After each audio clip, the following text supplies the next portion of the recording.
Assalamualaikum warahmatullahi wabarakatuh.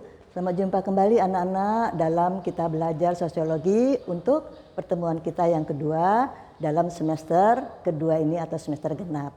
Kali ini pembahasan kita adalah subpokok bahasan yang kedua. Yang lalu adalah pembahasan kita yang pertama ya atau A. Sekarang yang bagian B. Kita lihat pembahasan kita yaitu konflik, kekerasan dan perdamaian.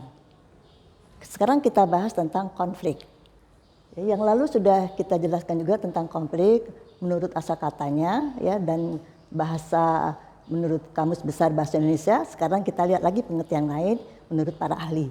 Kita lihat yang pertama tentang pengertian konflik secara sosiologis.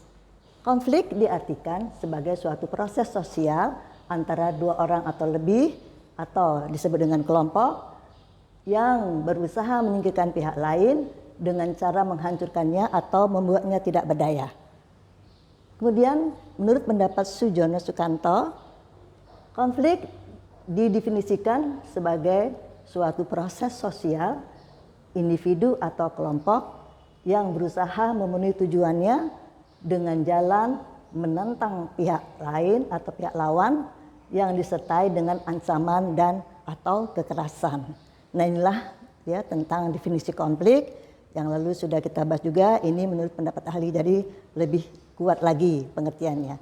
Ya, kemudian kita masuk pada pembahasan kekerasan.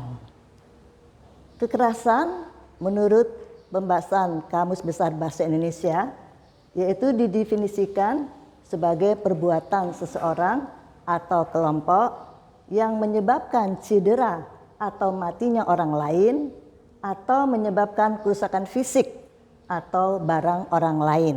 Ya. Jadi terjadinya kekerasan ini biasanya adanya suatu konflik dulu yang berujung kepada atau pembunuhan atau ya kekerasan sehingga cedera atau matinya orang lain atau adanya benturan fisik ya barang-barang hancur. Nah inilah yang menyebabkan terjadinya kekerasan. Jadi tidak hanya konflik tapi menuju kepada kekerasan. Sekarang kita lihat pendapat N.J. Mercer menyebutkan ada 5 tahap untuk terjadinya suatu kerusuhan.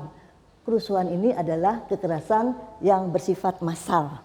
Antara lain situasi sosial, ya, situasi di mana pada saat itu kondisinya ya ada sekelompok ya atau seseorang yang mengajak kelompoknya untuk mengadakan sesuatu hal yang merencanakan sesuatu ya yang ada perasaan tidak senang. Kemudian kedua adanya tekanan sosial ya karena adanya tekanan pada suatu organisasinya ya atau tekanan daripada kelompoknya. Yang ketiga berkembangnya perasaan kebencian yang meluas terhadap sasaran tertentu. Misalnya benci terhadap program daripada pemerintah atau juga benci terhadap suatu kelompok ras atau juga benci terhadap agama tertentu. Nah, ini bisa menyebabkan terjadinya suatu kekerasan. Yang pertama mungkin dia berdemonstrasi, terjadi suatu benturan, ya, kemudian terjadi konflik tadi tidak terkendali, ya, kemudian terjadilah suatu kerusuhan. Ya. Kemudian yang keempat mobilisasi untuk beraksi, yaitu suatu keadaan kondisi di mana suatu tindakan akan beraksi atau akan dimulai. Kemudian yang kelima adanya kontrol sosial. Kontrol sosial ini adalah dari pihak ketiga, ya, di mana biasanya pihak ketiga ini adalah suatu aparat yang berwenang, ya, untuk menyelesaikan daripada kerusuhan terjadi tadi agar terjadi suatu ketenangan kembali daripada masyarakat atau terjadi suatu perdamaian. Nah, ini biasanya pihak ketiga tadi adalah aparat yang berwenang, contohnya adalah polisi, ya. Biasanya adanya demonstrasi yang menuju kerusuhan, kemudian ada aparat kepolisian untuk memberikan ya penenangan daripada massa tadi yaitu dengan mengucurkan gas air mata ya, sehingga bubarlah kerusuhan tadi. Nah, ini sebagai contoh. Kemudian kita lihat ada beberapa teori-teori tentang kekerasan.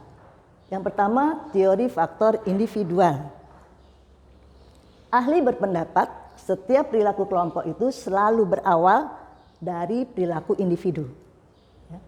Dari agresivitas perilaku seseorang dapat menyebabkan timbulnya kekerasan.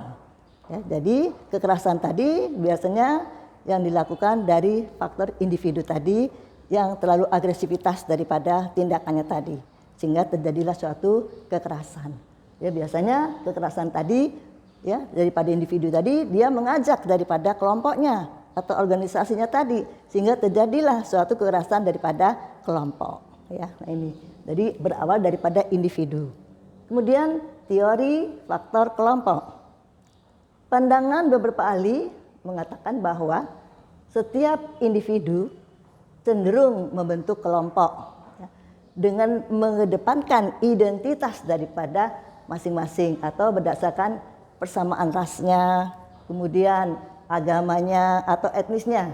Ya, dari identitas inilah ya, yang cenderung dibawa ketika mereka berinteraksi dengan orang lain. Nah, biasanya terjadi suatu benturan identitas di antara mereka tadi ketika berinteraksi. Ya, misalnya ada tadi yang berawal dari ras Aceh, kemudian ras Jawa. Di sini masing-masing membawa identitasnya.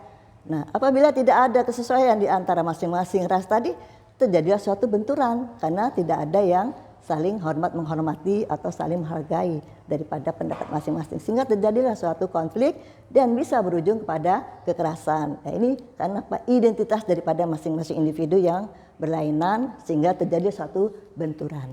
Ya. Kemudian selanjutnya kita lihat ada yaitu teori dinamika kelompok. Menurut teori ini, kekerasan timbul karena adanya deprivasi relatif, yaitu kehilangan rasa memiliki yang terjadi dalam kelompok atau masyarakat. Artinya apa? Perubahan terlalu cepat dalam suatu masyarakat, ya, di mana masyarakat tadi tidak mampu untuk menanggapi daripada perubahan yang cepat tadi dengan seimbang, ya, daripada masyarakat setempat.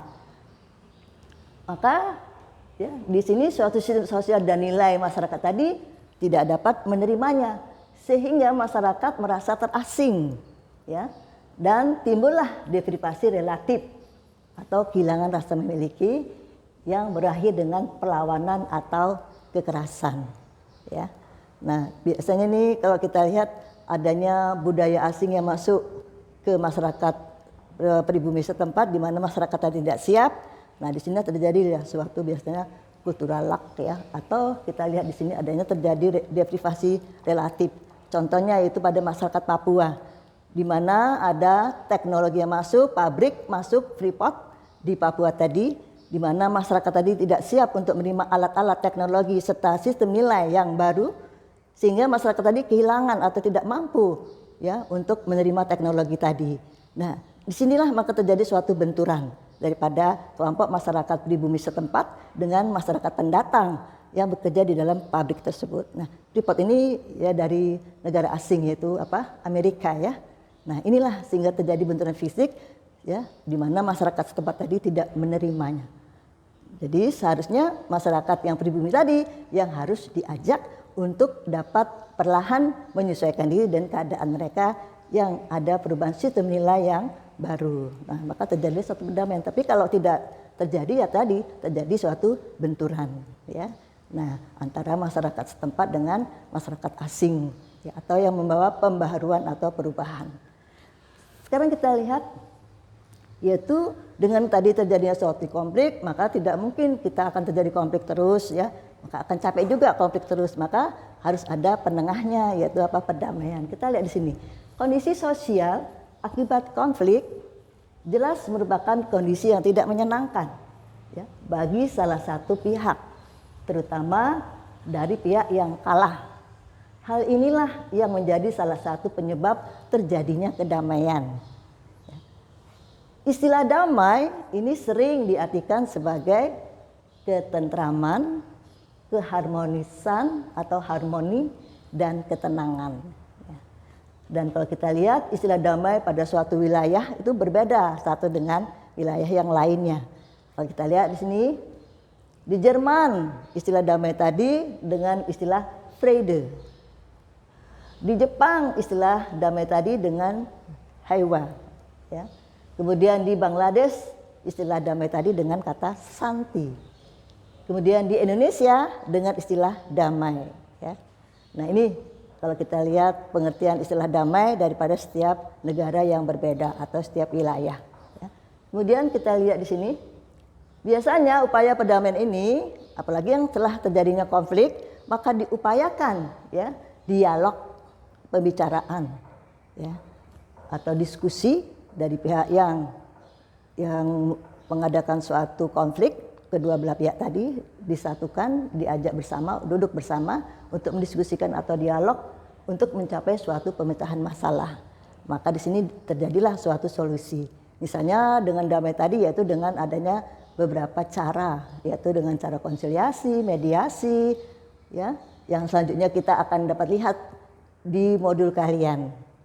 Nah, anak-anak, pembahasan kita untuk sub pokok bahasan konflik kekerasan dan perdamaian kita akhiri sampai di sini dulu. Kita akan jumpa lagi pada pembahasan berikutnya. Assalamualaikum warahmatullahi wabarakatuh.